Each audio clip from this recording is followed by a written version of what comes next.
Stories, brought to you by Refuge Ministries Canada. For the next half hour, your hearts will be filled with hope as you hear real-life stories from individuals that have been changed by the power of God. Enjoy the show. Welcome and thank you once again for joining us here on Refuge Freedom Stories. My name is Shaun. I'm your guest host today.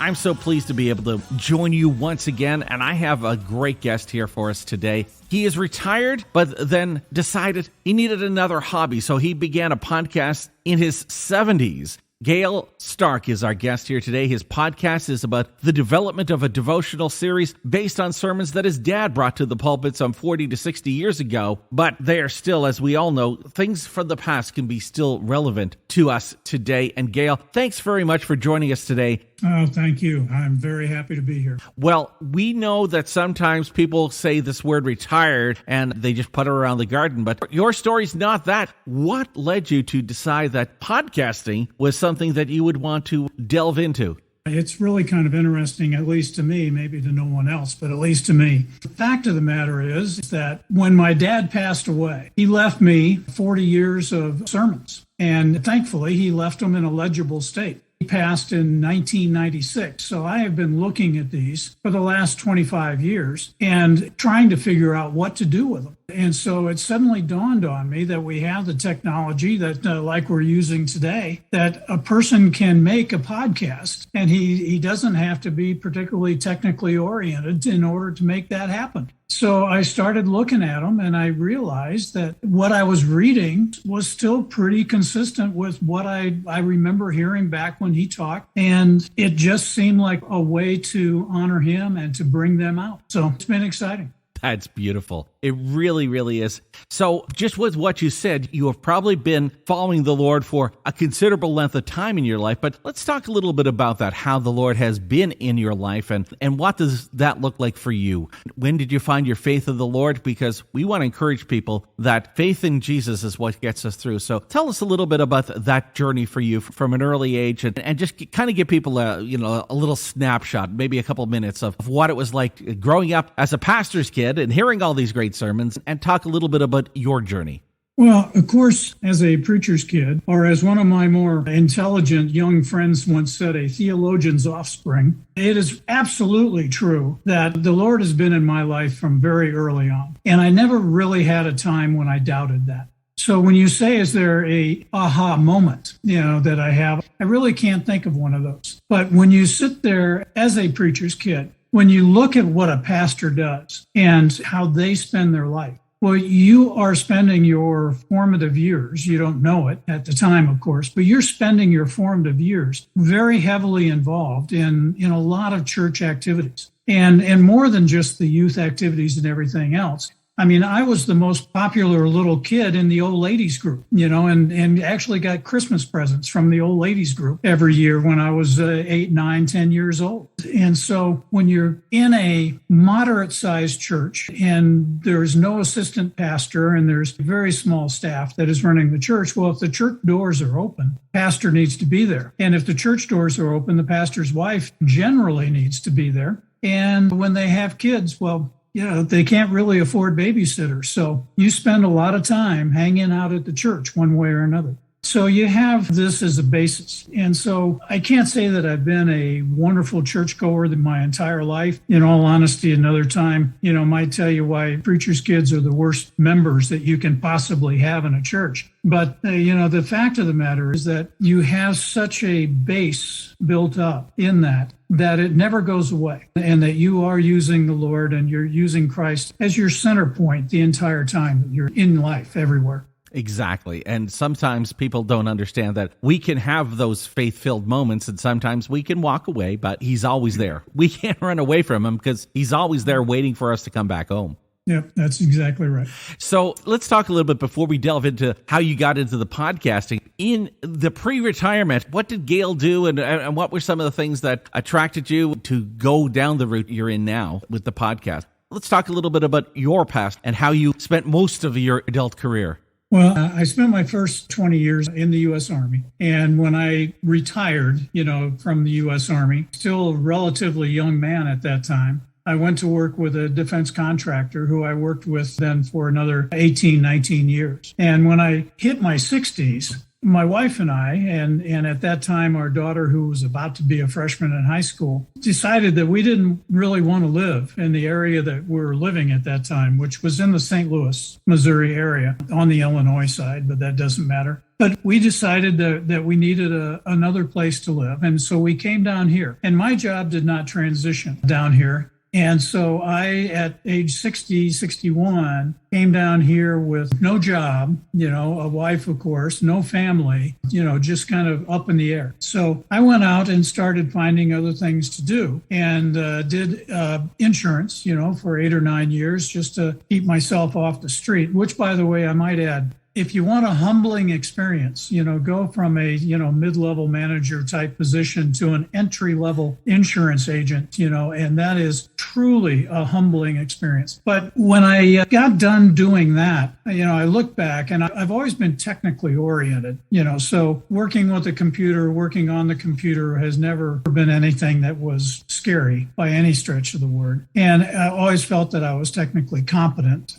Certainly not coding, but in using the programs that are on there. So I looked around and I said, there has to be something that I can do, that doesn't take really large learning curve on how I get to do that. And unfortunately, and my wife would tell you that I've always enjoyed talking. Although maybe not in this type of forum, but, talking is a thing that comes fairly naturally to me. So I looked at that and said, well, do a podcast. But then I said, well, you got to get guests to do a podcast, as I'm sure that you're aware. And that's a challenge, and what I found is that I can talk to anybody for about 20 minutes, but if it goes over 20 minutes, then I really have a hard time, keeping on the conversation as we do that. So as I look at that and how to get guests, I said, well, that's rapidly becoming more difficult than what I want to challenge myself with.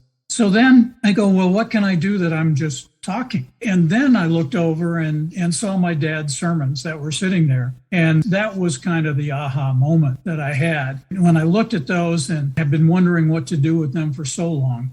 But when I was able to pull them out and be able to work through them and highlight the areas of his sermon that I wanted to bring out and then add in my own thoughts at the same time, it became pretty obvious that this was a thing that I could do. And, the response has been pretty good up to this point. That's beautiful how God will take something that we're not even expecting and just turn it into something. It's not like you hadn't looked at them since 1996, but being able to take those messages and share them with today's audience. What's your process? Do you read through certain ones for certain times a year? How do you process which ones you're going to prepare with and move forward with?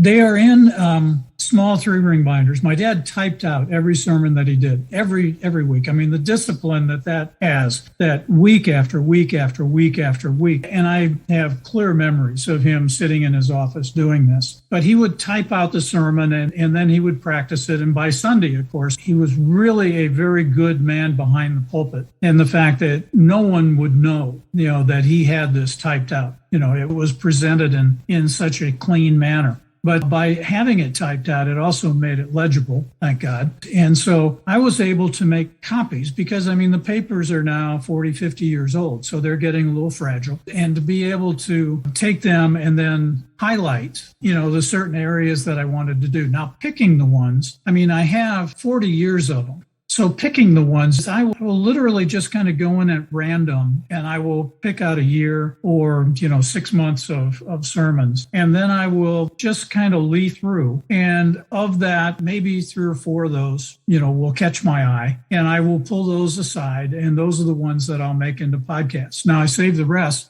I have like 1,200 of them total. So I am in a content-rich environment here when I look at that.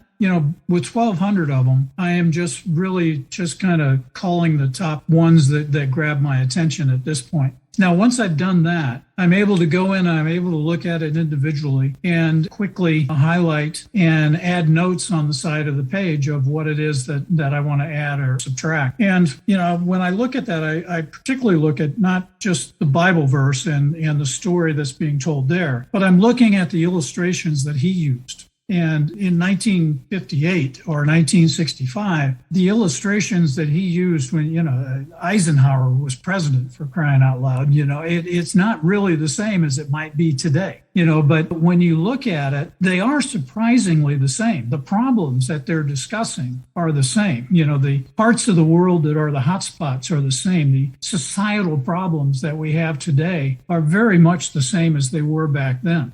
So making that correlation and making that connection is also something that is really good, as you do that. Are some of them ones that you remember hearing growing up, or are these just ones, as I said, they're popping up as you see them? So is there some that you remember as a younger man listening to that you go, oh, I want to find that one? I wish I could say yes to that. I really do. But the answer to that is I remember more of where I was. And I can tell from the general time period of was I in the choir loft, or was I sitting in the second pew with my mom and my sister, or was I off at some school event, or, was I in the Army at that time, or anything. So I remember that more than I do any individual sermon. Sure. So Gail Stark is our interview guest here on Refuge Freedom Stories. He's talking about how he is doing a podcast and developing devotionals based on sermons his dad brought to the pulpit some 40 to 60 years ago that he finds still relevant today. So let's get into that. Some of the content that was preached that 40, 60 years ago is still relevant today.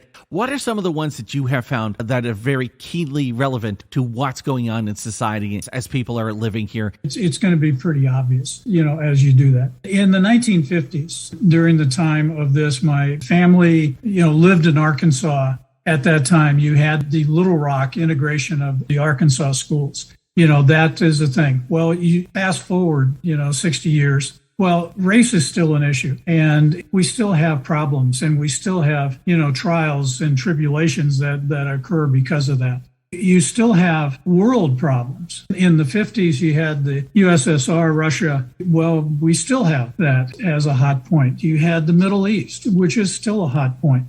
You still have things going on in Europe that are hard. You have Africa is certainly still a challenge. So when you take a look at the world problems, you might have slightly different names, but the world problems still exist. And the other problems that you have in the world, people, alcohol, gambling, societal issues, that might be a problem at one time or another. Those are still at some level, issues that we have today. So as you look at that and you see these types of issues that are going on, they do just kind of keep rolling. I'm not sure that we'll ever solve any of them, to tell you the truth.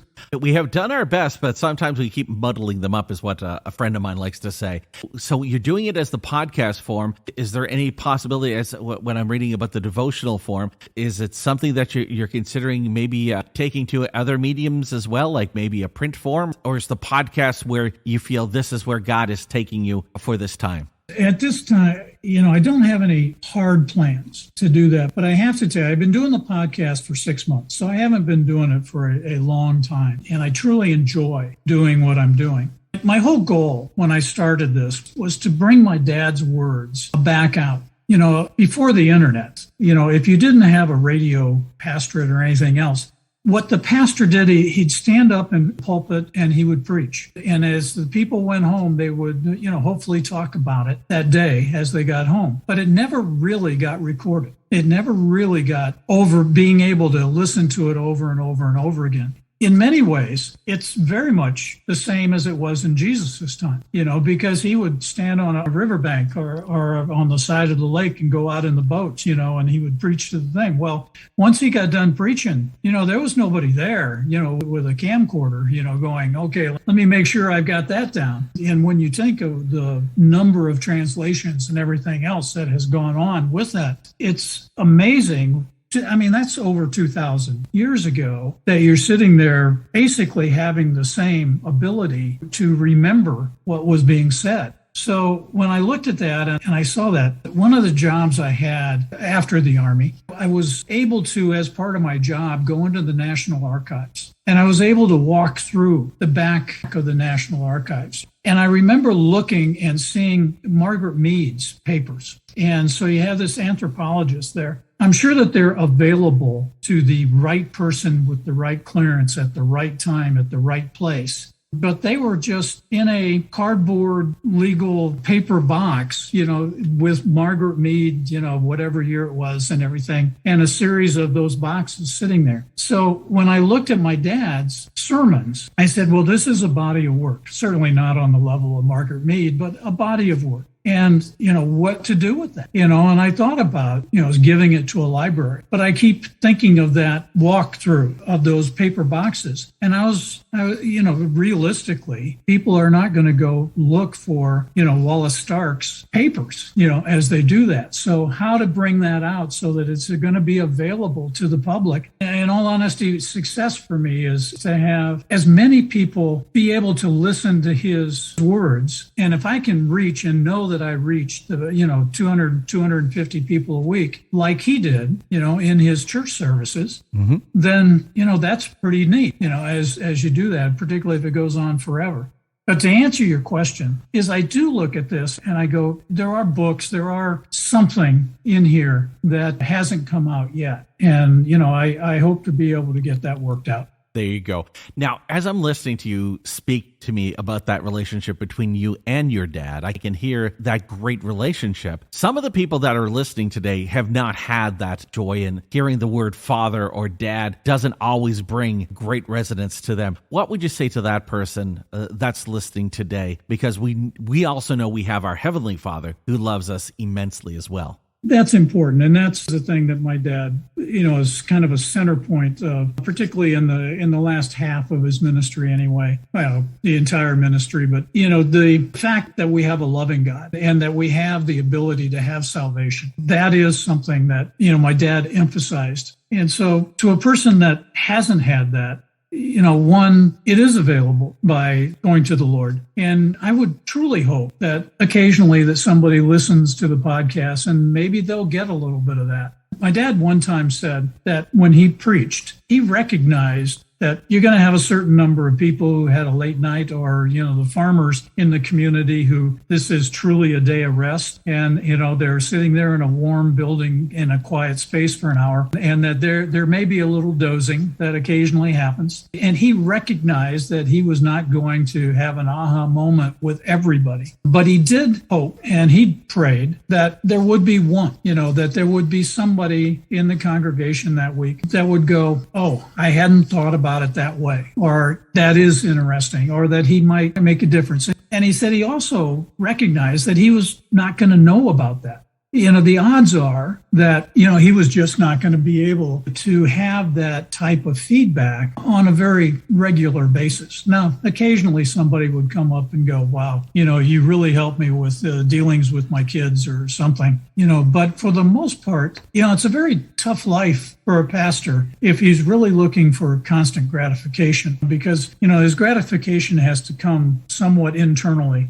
and everything from that. Definitely. As we wrap up, it sounds like this is an absolute passion and labor of love for you. How could people, if they want to check out your podcast, Gail, how could they find it? What's the name of your podcast? The name of my podcast is Son of a Preacher Podcast by GW. And it's available on most any platform that you might have. You can Google Son of a Preacher Podcast by GW, and it will give you links that you can get to it at. And I certainly hope and encourage people to do that. It would make me feel good to see my numbers go up. Gail, thank you from the bottom of my heart for joining us here today. God bless you as you continue to keep your dad's memory alive in this new medium. Thank you very much. I appreciate the time here.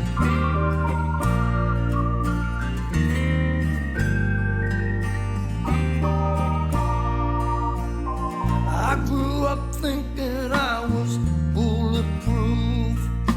Life has a way showing us the truth. Thought I knew all I needed to know. Got what I wanted, leanness of soul. When it all comes down, where will you stand? Will you cry out for mercy? Wash the blood from your hands. There's a day of reckoning fast coming around.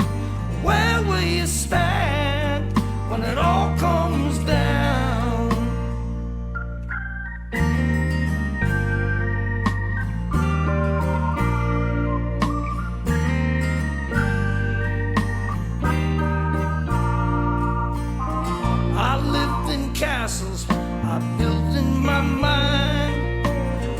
was surreal as I kissed her style.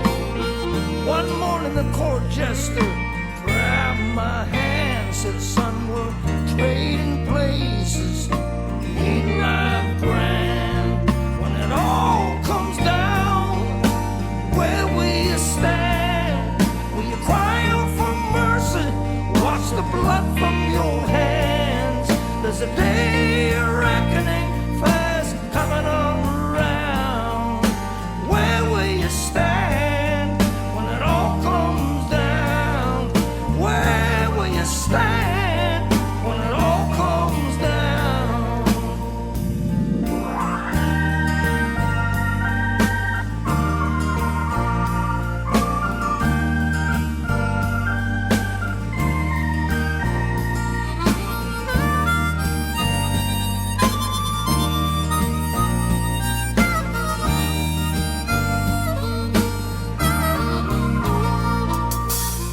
Woke up in a prison of my own design.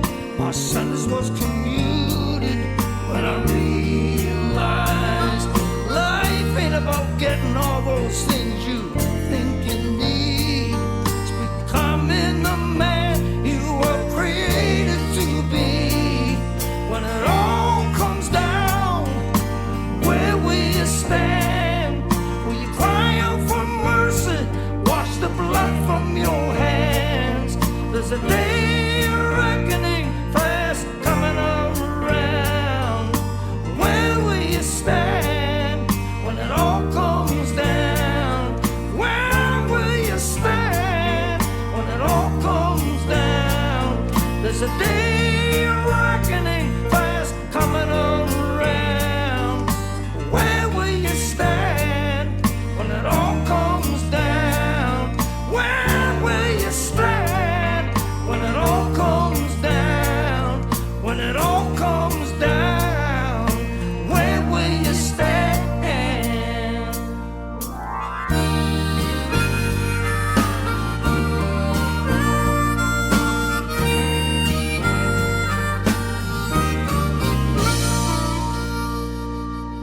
I hope that you have enjoyed the last half hour as much as I did. Thank you again to Refuge Ministries Canada for hosting the show. So until next Friday, may God richly bless you with peace, love, and happiness. We at Refuge Ministries are so blessed by the success of Refuge Freedom Stories and podcasts. In addition, we focus on youth prison ministry, release kits, and many other diverse outreaches to the needs of our community. As a nonprofit, there are many costs involved, however, and we are asking for your support. Financial gifts can be made via our website at www.refugeministriescanada.com or by calling 519-701-0108. Your giving makes this work possible, and we thank you in advance for your support. That's 519-701-0108. God bless you.